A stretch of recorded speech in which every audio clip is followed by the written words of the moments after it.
Di sini orang tidak bisa langsung masuk kelas belajar. Dia mesti ada namanya tajhizi. Jahaza yujahizu tajhiz. Tajhizul janazah. Persiapan. Dia mesti lulus dulu amthilati. Setelah bisa dia membedakan mana rafa, mana mansub, mana jar, mana baris bawah, mana baris atas. Itulah yang tidak ada dalam bahasa Inggris.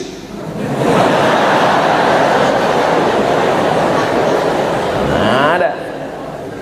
Asyhadu anna Muhammadur Rasulillah. Orang Inggris nyantai aja. Emang masalah buat lo? Tapi anak Al-Falah tahu bahwa itu salah. Mana ada dalam bahasa Inggris? This is Muhammadun. I am walking with Muhammadin. I see Muhammadan. Because Muhammadan is object wa alamatu nasbihi fathatun zahiratun fi akhirih. Mana ada? Itu hanya ada dalam bahasa Arab. Ada 3 yang tidak ada dalam tradisi yang lain. Yang pertama i'rab, yang kedua nasab, yang ketiga sanad. Pertama i'rab, ada dalam bahasa Banjar i'rab? Enggak ada. Yang kedua nasab, kita paling nasab dihafal waktu nulis nama di Al-Azhar, Al-Ismur Rubai, nama 4, Abdul Somad bin Bakhtiar bin Yahya bin Ahmad Syah. Habis itu udah nggak ingat lagi. Itu pun nelpon nanya ke kampung dulu. Gimana kalau dia keluarnya dari tabung? Abdul Somad bin tabung 9 kilo. Ada namanya i'rab, ada namanya nasab, ada namanya sanad. Sanad kamu dapat ini dari mana? Dari Sahih Bukhari. Imam Bukhari dapat dari siapa? Abdullah bin Maslamah. Abdullah bin Maslamah dapat dari siapa? Malik bin Anas. Malik bin Anas dapat dari siapa? Dari Abu Zinad. Abu Zinad dapat dari siapa? Dari Al-A'raj. A'raj dapat dari siapa? Dari Abu Hurairah. Abu Hurairah dapat dari siapa? Dari Sayyidina wa Maulana Muhammad sallallahu alaihi wasallam. 3 ini ada di Ma'had Al-Falah. Ada i'rab, ada nasab, ada sanad. Bangga apa tidak? Jadi hakim, oke. Masuk ke Al-Azhar dengan nilai very good, jaid jiddan. Menghafal sanad, oke. Menghafal nasab. Bagaimana mungkin Ma'had Al-Falah santrinya tidak hafal sanad? Orang dia hafal 2000 hadis. Hadis di kepalanya. Di saat anak-anak muda seusia dia di luar sana sibuk dengan dunia, di sini dia menjadi menghafal hadis. Temannya di luar menghafal hadas.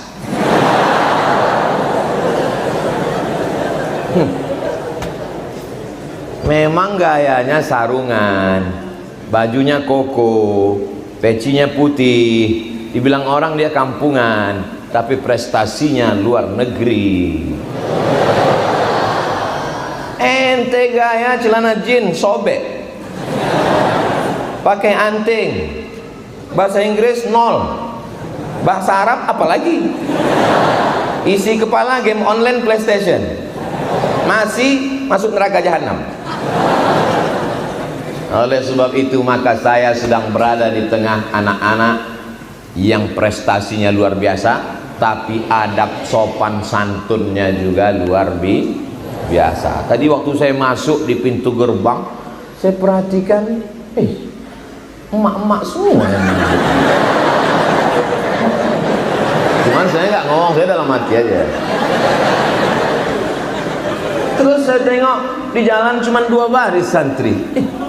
Manalah santri? Rupanya kata ketua yayasan Ustaz Abdul Somad, yang ini 2000, yang ini 2000. Kalau nggak percaya, hitung sendiri. Luar biasa. Jangan nilai orang dari casingnya, kau nilai dari sarungnya, kau nilai dari pecinya, kau nilai dari kokonya. Tapi jangan kau tes bahasa Arabnya, jangan kau tes hafalan Qur'annya, jangan kau tes hafalan hadisnya. Semuanya di dalam kepala. Di dalam kan? Saya sampai sekarang nggak ngerti kenapa orang mengatakan, Ustaz, itu di luar kepala. Berarti nggak ada isinya. Saya nggak mau kalau dibilang di luar kepala, di dalam kepala. Oleh sebab itu adik-adikku sekalian, kenapa Ustaz nggak panggil anak-anak? Orang kita cuman beda kelas beberapa tahun aja kok. Oleh sebab itu adik-adikku sekalian, kalian mesti pede, percaya diri. Jangan nanti keluar dari pesantren gayanya seperti ayam kena minyak lampu. Harus bangkit. Siap bangkit? Semangat. Pede. Tetap dengan kain sarung, tapi jangan lupa pakai celana panjang di dalam. Tetap dengan baju kokomu, tetap dengan pecimu. Kalau kau berprestasi, Al-Azhar pun akan memberikan engkau nilai jayyid jiddan. Takbir. Kalau engkau berprestasi, kau bukan hanya di pesantren, kau bukan hanya di Kementerian Agama, kau akan menjadi hakim yang memutuskan perkara, bukan mengawang-awang, bukan cita-cita halusinasi semata, tapi kakak kelas kalian sudah mewujudkannya di alam zahir dan nyata. Betul fiksi atau fakta? Fakta, Beb. Nah,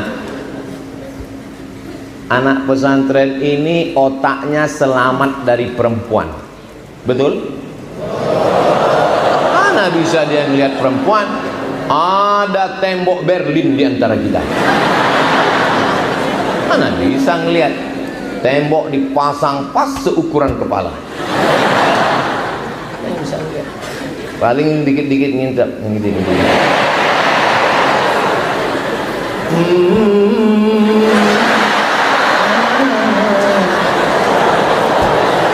Gak bisa, karena di depan sama di perbatasan ini dikawal dengan yang baju hitam semua. Mana? Gak bisa. Pesantren bukan kejam anakku, pesantren bukan jahat. Pesantren ingin menjaga supaya kepala kalian bersih. Syakautu ila waqi'in su'a hifzi fa arsyadani ila tarkil ma'asi li'anna al-ilma nurun wa nurullahi la yuhdalil asi. Sabar, semua ada saatnya. Judul buku terjemahan saya. Sabar.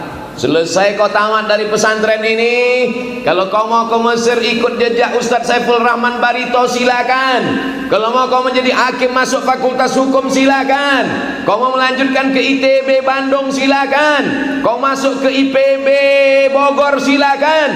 Ada yang dapat beasiswa dari Cambridge University, silakan. Karena kalian punya ijazah, kalian sudah punya bekal iman dan Islam. Otaknya bisa Inggris, otaknya bisa Amerika, hatinya tetap la ilaha illallah Muhammadun Rasulullah. Tapi yang namanya pohon kayu, kalau dia kecil memang mesti dipot.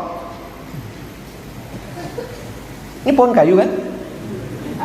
Ini pohon-pohon kayu yang masih kecil, yang masih hijau.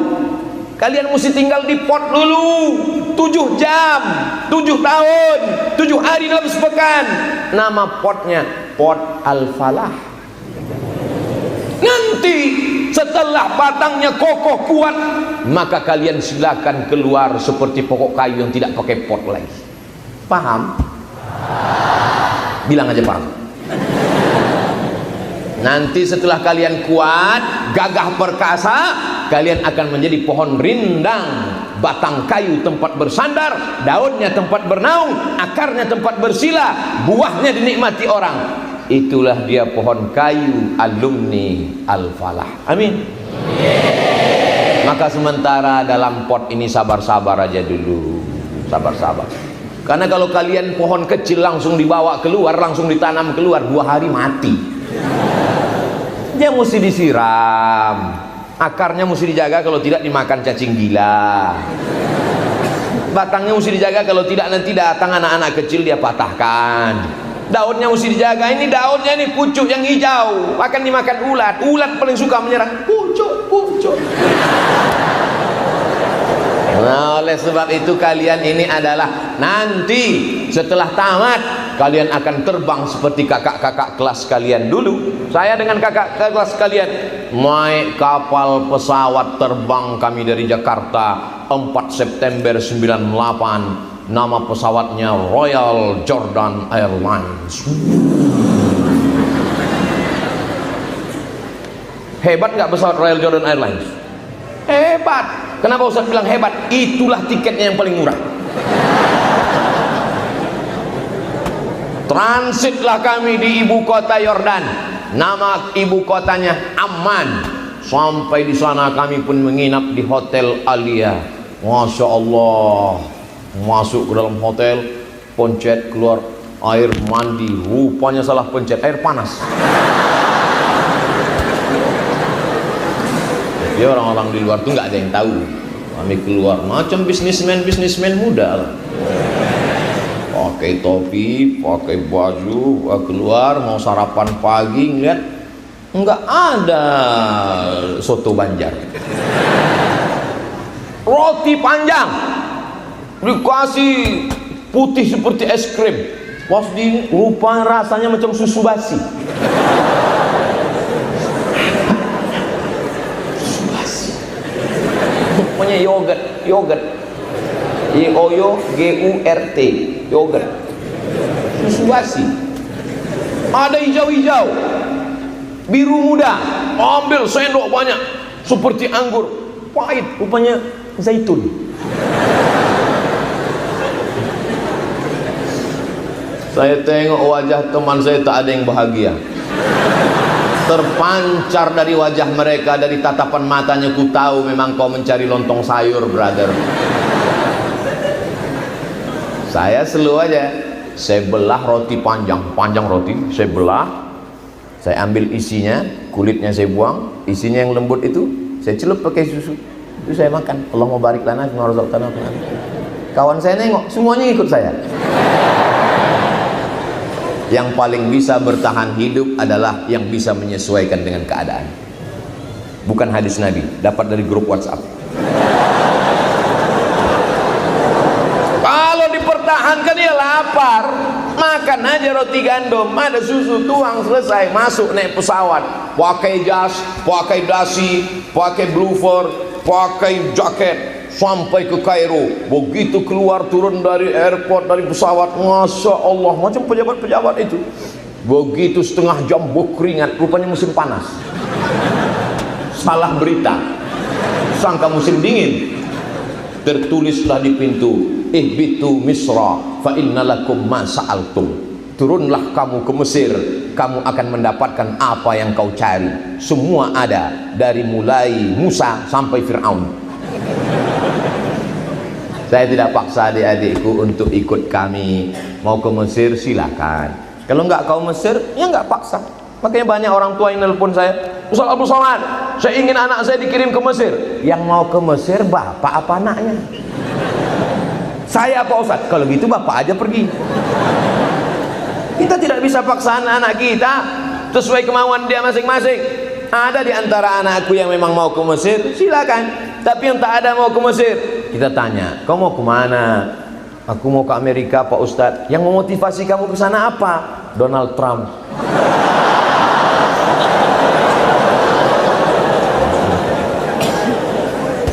Yang penting belajar aja dulu. Emangnya dulu Ustadz langsung berangkat ke Mesir? Enggak, saya di pesantren juga dulu belajar. Cuman zaman kalian tidak seperti zaman kami adik-adikku. Zaman kami dulu zaman menyakitkan. Enggak terhitung berapa kali tapak tangan ini dipukul pakai batang sapu. Bukan pakai rotan sebesar ini, batang sapu. Habis sholat maghrib dipanggil dua yang paling kami takutkan. Pertama Mahkamatul Lughatil Arabiyyati, yang kedua Mahkamah Qismit Ta'lim. Asal udah dipanggil ke sana, Saya entah beberapa kali, saya tidak terlalu nakal, cuman teman-teman saya ini agak kurang baik. Pukul tangan pakai batang sapi. Waktu itu belum ada Komisi Perlindungan Anak. Coba sekarang dipukulnya, saya lapor langsung. Opa, pukul. Ambil sajadah, pukul kepala. Wah. Kalian masih ada perempuan. Kami waktu itu yang perempuan cuma tukang masak aja. Perempuan hanya ada di pesantren itu hari Ahad, hari libur. Nenek-nenek jenguk cucu. Nggak ada santriwati. Kalian masih lumayan, tadi saya dijelaskan Ustaz Somad, ini ma'had lil banat, ini ma'had lil banin. Masya Allah, tabarakallah. Teman kami dulu tak ada. Bayangkan malunya di hari Ahad, hari libur, berdiri di tepi jalan, orang lalu lalang, di depan kita pakai whiteboard, papan tulis, inilah orang yang paling sering melanggar peraturan pondok.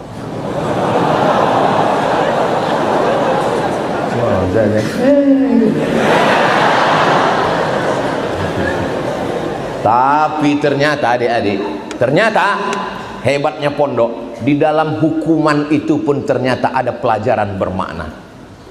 Coba bayangkan dulu kalau tidak kena hukuman itu, pas digemetaran kan, grogi kan, udah putus urat-urat itu. 1 hari, setengah hari. Oleh sebab itu pondok itu luar biasa. Orang yang sayang dengan anaknya bukan yang membiarkan anaknya di kamar, belikan handphone, belikan mobil, belikan TV besar, anaknya bisa jadi hantu. Hai orang-orang tua dimanapun kau berada, kalau memang kau sayang pada anakmu, maka kau didik dia menjadi orang yang bisa bersosialisasi dengan orang banyak. Kirim dia ke pesantren. Kalau kau berada di pulau Kalimantan, khusus Kalimantan Selatan, antarkan dia ke Banjarbaru, pesantren Al-Falah.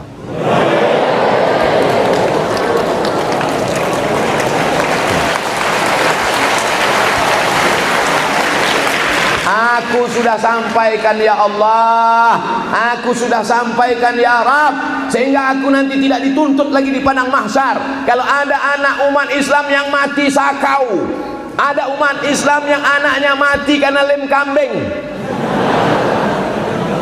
ngirup lem, ikut sama lem-lemnya,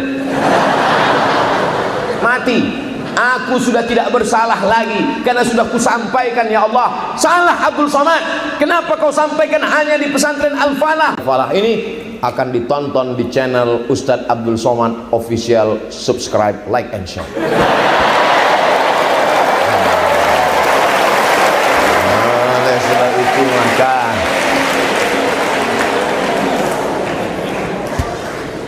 banyak orang begitu bangga dengan bahasa Inggrisnya. Apa yang kalian pelajari di pesantren itu? Kami ini belajar bahasa Inggris, bukan menyepelekan bahasa Inggris, tapi kalau mau cerita beban anak-anakku, adik-adik, anak-anak, aduh,